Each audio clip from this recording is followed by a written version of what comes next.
Welcome to DBC. Today we are concluding nonviolent communication. We're going to run through the last 4 chapters and then the book will be complete. Just a quick preview. First chapter 11 is about conflict resolution and mediation, and then chapter 12 is the protective use of force, which is a really interesting chapter since we're talking about force and it's nonviolent communication. How does that fit in? 13 is liberating ourselves and counseling others, so using NVC in a counseling context, and then expressing appreciation through the lens of NVC. Let's hop right in. Chapter 11, conflict resolution and mediation. The idea here is that if we're mediating in an NVC context, we're not just a third head that's thinking, but we're a facilitator of everyone involved's needs, and we're not analyzing the situation. So again, it's going to go back to focusing on the needs. So we're continuing to train ourselves to hear people's expressions, and if they're being negative or hurt or upset, as expressing their needs or their unmet needs, regardless of how they do that expressing. Let's think of it through that lens. What needs being unmet here? And even if you guess wrong, again, at someone's needs, there's a chance that they will get in touch with their true needs, because if they correct you, then that means that they've done an internal search and they've looked and they've identified their own need, which of course is the goal. And then once the idea here that once a need is identified from one partner, we ask the other person, quote, tell me what you heard, or tell them what you heard, to make sure that it matches, so we're on the same page and reading the same book. And I think the idea here is that it probably won't match the first time, and it's okay to take a few laps back and forth and say, listen again, I think you might have missed what they needed, and then or what they're needing, and have them until they match, because a lot of times they're going to hear accusations or judgments even when they're not there. So a few laps there. Once the needs from both sides are mutually understood, only at that point can we request strategies to have those needs meet. So for example, again from before, would you be willing to, etc. And then thinking of from an observations point of view, please tell him exactly what you want him to do to meet your needs. So again, the metaphor of could a video camera see this? Could a video camera see you caring more? What specific actions do you want to see that would let you know that you're being cared for more by your husband or by your spouse or whoever it is? That's conflict resolution and mediation through NVC. Now, the protective use of force. Rosenberg makes a distinction at the top of the chapter, and he talks about protective or punitive force. Protective force, according to Rosenberg, is to prevent force action taken to prevent injury or injustice. Whereas punitive force is that the idea that people should suffer for their perceived misdeeds or wrongdoing. So there's this, what's the intention, right? There's 4 types of punitive force that Rosenberg lists. First is physical, which could be, for example, an adult spanking their child.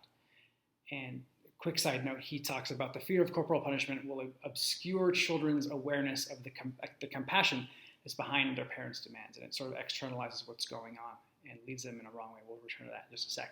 So there's physical punitive force. There's judgmental, which we've talked about, labeling and making assessments, etc., and judging.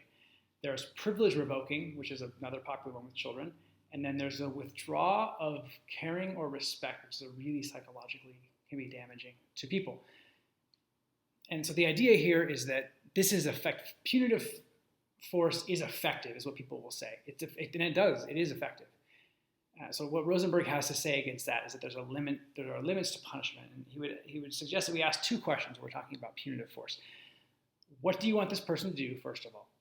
And then second of all, what do I want this person's reasons to be? So when we ask these 2 questions, we shift attention from the external consequences, such as like, I do my homework because I don't want to get spanked by my parents. From external consequences, spanking, judgment, privilege revoking, whatever it is, to the intrinsic value of the action, which should be a good action.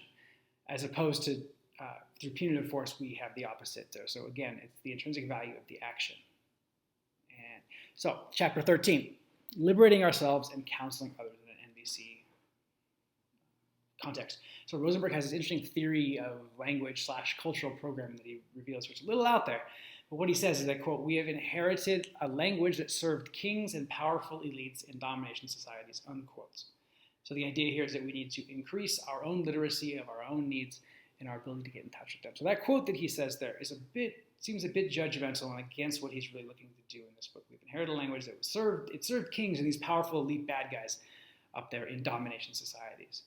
True or not true, I think there's maybe a better way he could have said that.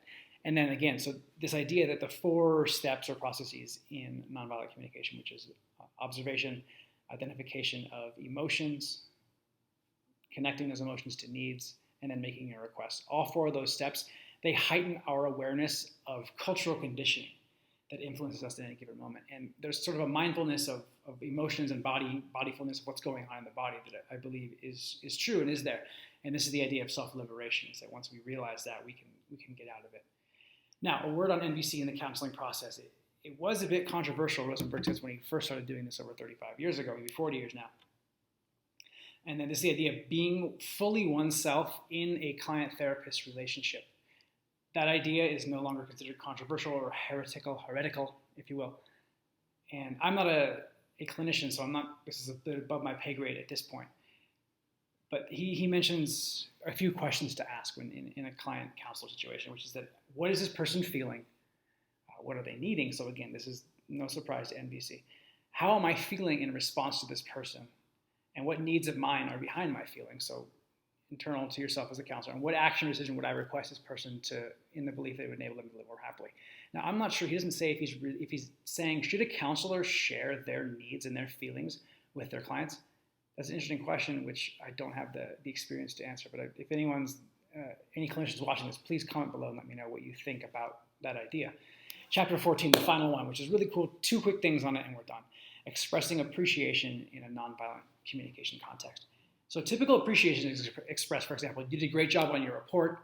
It was really kind of you to offer me a ride home last night. What could be wrong with that? Rosenberg says, actually what that does is it puts the speaker or the complimenter, the appreciator, in the position of being a judge or a judger. And that's what we're looking to avoid in NVC. So we seek to appreciate via celebration and celebrating, and not manipulation is another thing that comes up often. And the idea of we should notice what's right. So this is the incorrect way to say you did a great job in your report. I judge, it's a judgment, but it's just positive. I judge what you did was great and was good and thank you, right?